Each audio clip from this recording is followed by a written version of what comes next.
सल्लल्लाहु अलैहि वसल्लम ने फरमाया पैसा कमाने से मना नहीं, पैसे को मुसल्लत करने से मना किया। हदफ ये ना बनाओ। देखो परिंदा भी सुबह, परिंदा ये नहीं करता कि अल्लाह पे तवक्कुल करे तो अब घोंसले में ही धरना मार के बैठ गया, मैंने सुबह जाना ही, कौवे जितने हैं ना ये वहीं बैठ गए, लिहारी में बैठ गए, सुरजानी टाउन में बैठ गए कि छोड़ो यार अल्लाह पे तवक्कुल करना है, रिस्क तो बहुत यहीं आएगा। अल्लाह ने कहा ना ना तुम्हें निकलना पड़े, तो आप सुबह निकलो रिस्क के लिए, लेकिन तसल्ली रखो कि शाम को इंशाल्लाह पेट भरा हुआ होगा, मेरी बुनियादी सारी जरूरतें पूरी हो चुकी होंगी, और जब मेरी औलाद का टाइम आएगा अल्लाह बच्चों का खर्चा भी मेरी जेब में डालेगा। टेंशन ना लो कि 2 बच्चे हो गए तो 3 बच्चे हो गए तो कहां से खिलाऊंगा, जिस अल्लाह ने तुझे खिलाया भाई। कोई देखो माँ की छातियों में दूध पहले पैदा होता है, बच्चा बाद में पैदा होता है, ये बताने के लिए कि इसका पैदा करने वाला इसके रिस्क से गाफिल नहीं है। हर चीज में गोरों की तरह कैलकुलेशन ना किया करो बैठ के। गोरे क्या कर रहे होते देखो, तो मेरे पास अभी $10,000 है, तो एक बच्चा हो गया तो इसमें इतना कैलकुलेशन करके इतना बच रहा है, इतना इन्वेस्टमेंट है, दूसरा हो गया तो ये तो कैलकुलेटर कह नहीं हो सकता। कुरान क्या कहेगा, ओ भाई तू पैदा तो होने दे। देखो अगर हमने ये दूध का प्रोसेस ना देखा होता तो हम तो इस टेंशन में होते बच्चा पैदा होगा तो मैं तो 2 किलो दूध और भैंस का लगवाना पड़ेगा मुझे, मेरा तो खर्चा नहीं उठा सकता। अल्लाह कहते हैं पैदा होने दे, इसकी माँ की छातियों में दूध उसी वक्त पैदा करूंगा जब ये पैदा होगा, इससे पहले नहीं। हम कहते नहीं पहले पैदा हो है भाई, पहले माँ की छातियों में दूध आए फिर हम देखेंगे हाँ भाई आ गया दूध, अब बच्चा पैदा होगा। अल्लाह कहते नहीं, मखलूक को आने दो पहले, रिस्क बाद में आएगा उसका। तो इसलिए भाई रिस्क कमाना है, रिस्क की टेंशन नहीं लेनी। अब आप कह सकते हो कि ठीक है हम रिस्क की टेंशन नहीं लेते, कमाते हैं, लेकिन हम तो देख रहे हैं कमाने की कोशिश कर रहे हैं, वो वसीम भाई के पास तो इतना पैसा आ गया, फला के पास तो इतना आ गया, मैं वहीं का वहीं का। हमारे कजन थे क्या है वो थे ना बन जाए, वो अक्सर कहा करते थे, ये बात तो कहते थे अब नहीं कहते, अल्लाह का शुक्र है दीनदार, कहते यार मुझे टेंशन इस बात की नहीं है कि मेरे पास पैसा नहीं है, मुझे टेंशन इस बात की मेरे जितने दोस्तों के पास आ गया और मैं वहीं का वहीं। ये एक मुस्तकिल टेंशन है।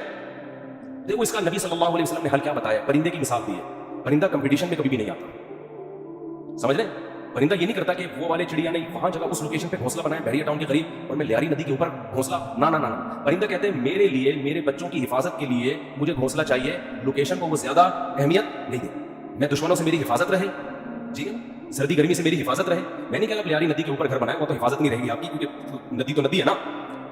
तो आपने ये सोचना है कि मुझे अपने घर में तहफ़्फ़ुज़ के साथ, घर वालों के साथ रहने के लिए छत चाहिए, ये छत अल्लाह इंशाअल्लाह मुयस्सर करेगा, चाहे अपनी हो चाहे किराए की हो, ये टेंशन नहीं लेना है। ये टेंशन कि मेरी अपनी छत हो किराए की ना हो, ये आपकी बनाई हुई टेंशन है, अल्लाह ने इस रिस्क का वादा आपसे नहीं किया। ये ग्रेवी है, ये ग्रेवी है। बुनियादी जरूरत आपकी सालन रोटी होती है ना। अरे भाई आप गए होटल में, निहारी ले आओ, 2 रोटी ले आया, निहारी ले आया, 1 ग्रेवी मंगवा लोगे, 2 मंगवा लोगे, उसके बाद क्या भाई ये ग्रेवी है, असल जो पैसे थे ना वो प्लेट के थे। अब आपने ग्रेवी को मकसूद बना लिया, आप जाते ही ग्रेवी पहले मंगवा रहे हो कि यार 2 निहारी की ग्रेवी ले आ। उसको गुस्सा आएगा भाई ग्रेवी तो जिम्नन होती है। आज जो ग्रेवी थी ना, जाती घर ग्रेवी है, ये बुनियादी जरूरत नहीं है। गाड़ी ग्रेवी है, बुनियादी जरूरत W11 में बहुत अच्छी तरह से पूरी होती है। हमने तो भाई 20 साल W11 में सफर किया है और अल्लाह की कसम अब तरसते हैं कि W11 में बैठे, लेकिन अब शोहरत इतनी हो गई कि वो बैठ नहीं सकते। अब वो W11 वाला भी उठ गया आ जाकर कि मैं नहीं चला रहा, मैं गपशप कर रहा हूँ आपसे। वरना आमिर भाई W11 का मजा आपने लिया होगा ना। W11 कराची की बेहतरीन सौगात है जी सर। 4L में अल्लाह दुश्मनों को भी ना बिठाए, जिस तरह वो चलाता है ना इतनी बड़ी बस को। हम तो जब भी बैठे हैं 2 फुट चलो चल के। हमारे एक जानने वाले रिटायर ऑफिसर थे, लेफ्टिनेंट थे, वो बेचारे कराची की बस में ना पिछली सीट पे बैठ गए। स्पीड ब्रेकर पे जब उछल के धड़ाम से नीचे गिरे, उनकी रीढ़ की हड्डी में मसला हो गया, उसी में उनकी मौत वाक़ई हुई है। वो नेवी का ऑफिसर बेचारा जंगों में शहीद नहीं हुआ जंगों में शहादत नहीं मिली है, कराची की बस में उठा के पटका है और इन्ना लिल्लाह। तो रसूलुल्लाह सल्लल्लाहु अलैहि वसल्लम ने फरमाया जिसने दुनिया को हदफ नहीं बनाया, जरूरत समझा कि मेरी बुनियादी जरूरत 2 वक्त की रोटी है, मेरी बुनियादी जरूरत किसी अच्छे इलाके, अच्छे से जहाँ चरसी हीरोइन ना रहते हो, जरा पढ़े लिखे लोग हो, ऐसी जगह पे मुझे घर मिल जाए जहां छत हो, जहां बुनियादी जरूरतें पूरी हो, बस ये बेसिक जरूरत, चाहे वो अपना हो चाहे वो किराए का। और नबी ने फरमाया कि जिस शख्स को 2 वक्त की रोटी मिल गई, पेट भर के सर छुपाने की जगह मिल गई, और जिस्म किसी बड़ी बीमारी से महफूज था उसका। और वैसे बताऊं जब ये लाइफ स्टाइल होगा ना तो जिस्म बड़ी बीमारी से महफूज ही होता है आमतौर। जिस्म किसी बड़ी बीमारी से महफूज था तो आप सल्लल्लाहु अलैहि वसल्लम ने फरमाया ये ऐसा है गोया पूरी दुनिया की दौलत समेट के अल्लाह ने इसके कदमों में रख दी।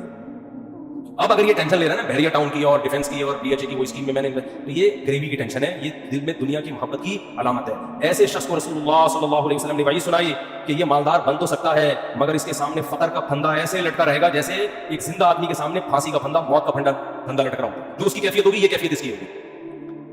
तो भाई पैसा कमाओ, पैसे से दिल ना लो, और दिल से पैसा निकालने का तरीका क्या है, खर्च करो। हमारे हजरत फरमाया करते थे कि पहले जमाने में बुजुर्गान दीन कड़क कड़क नोट जलवाया करते थे, 5-5 हज़ार के ना, कितने जलाओ इसको। आज इसकी इजाजत नहीं है, इसमें नुकसान है, लेकिन दिल से निकालने के लिए जलवाते थे। तो आप जलाएं नहीं, खर्च करें। कभी कभार ऐसे गड्डी निकाल के किसी अच्छे ट्रस्ट में दे दी, किसी गरीब को दे दी। और सबसे ज्यादा मिस्दाक पैसा खर्च करने का आपके करीबी रिश्तेदार हैं, उनको दो। आजकल लोगों ने हदिये रिश्तेदारों में देना छोड़ दिया। मसीद बकरीद को खाना वाना खिला देते हैं, भाई बहन को लिफाफे में गड्डी डाले, पकड़ा। जले जब ये दिल जले ना, इतना सदका हो कि दिल में आरे चले, तो ये आरे चलने से दिल आईने की तरह शफाफ हो जाए। शायर ने कहा है ना, आईना बनता है रगड़े लाख जब खाता है दिल, कुछ ना पूछो दिल बड़ी मुश्किल से बन पाता है दिल। दिल को दिल बनाना थोड़ा डिफिकल्ट काम है, तो उसका तरीका ये कि इसमें जरा रंधा चलेगा, रगड़ा लगेगा। जब हम वो क्या कहते हैं, वो जो रेगमाल से घिसाई होती है, तो सदका करते हुए इतना भी ना करो कि कल दूसरों से भीख मांगनी पड़ जाए, इतना भी ना करो, लेकिन इतना हो कि लगे कि दिल पे घिसाई, थोड़ा सा तकलीफ हो। रसूलुल्लाह सल्लल्लाहु अलैहि वसल्लम ने फरमाया, सबसे अफजल सदका ये है तअमुलुल गिना व तख्शल फक्र, कि आपको ये हो कि अगर मैंने सदका किया तो हो सकता है मैं गरीब ना हो जाऊंगा, और अगर नहीं किया तो इस पैसे से मजीद पैसा बना लूंगा। इस कंडीशन में जब आप सदका करोगे तो नबी ने फरमाया ये सदका सबसे अफजल है, इसमें आपका दिल बहुत चलता है। और अल्लाह का वादा है कि जो अल्लाह के लिए देता है वो गरीब तो होता ही नहीं। सदके से कभी माल, हमने कभी किसी सखी आदमी को गरीब होते देखा। तो इससे दुनिया की मोहब्बत कम होगी। हदीस मुकम्मल करके बस बयान खत्म करता हूँ। फरमाया जअलल्लाहु फक़रहु बैना ऐनैहि व फ़र्रक़ अलैहि शमला, जब दौलत को हदफ बनाएगा, मुसल्लत कर लेगा, तो फकर का फंदा अल्लाह उसके सामने लटका देगा। हर वक्त डर लग रहेगा यार मैं गरीब ना हो जाऊं, पैसा है, प्लॉट पड़े हुए, लेकिन डर लग रहेगा यार मैं गरीब ना हो जाऊं। दूसरा फरमाया व फ़र्रक़ अलैहि शमला, उसकी फिक्रों को अल्लाह बिखेर देगा। इतनी टेंशन है, ये काम भी हो जाए, ये भी सही हो जाए, ये वाला भी हो जाए, पता नहीं सारे काम ठीक होंगे, एक अटका होगा, उसकी वजह से टेंशन। वो ये नहीं देख रहा कि मेरे सारे काम ठीक हो रहे हैं, चलो एक नहीं हुआ तो क्या है, तो उसकी फिक्रों को अल्लाह बिखेर देंगे। उसे पता नहीं चलेगा मेरी असल टेंशन है क्या, मुझे सुकून मिलेगा किस चीज में, इतनी फिक्रें। और फरमाया वलम यातिही मिनद दुनिया इल्ला मा क़ुद्दिर ला, और जिस दुनिया के पीछे भाग रहा है जरूरी नहीं कि वो भी मिल जाए, मिलेगी इतनी जितनी इसके मुकद्दर में अल्लाह ने लिख दी। ये जो दुनिया के पीछे भाग रहे होते हैं तो सबको पैसा थोड़ी मिल जाता है, बहुत से तो वही मौत तक रोडें नापते रहते हैं, सड़कें नापते रहते हैं, हाथ में कुछ भी नहीं आता। फरमाया मिलेगा उतना जितना अल्लाह ने लिख दिया, तो टेंशन लेने से कोई फायदा नहीं।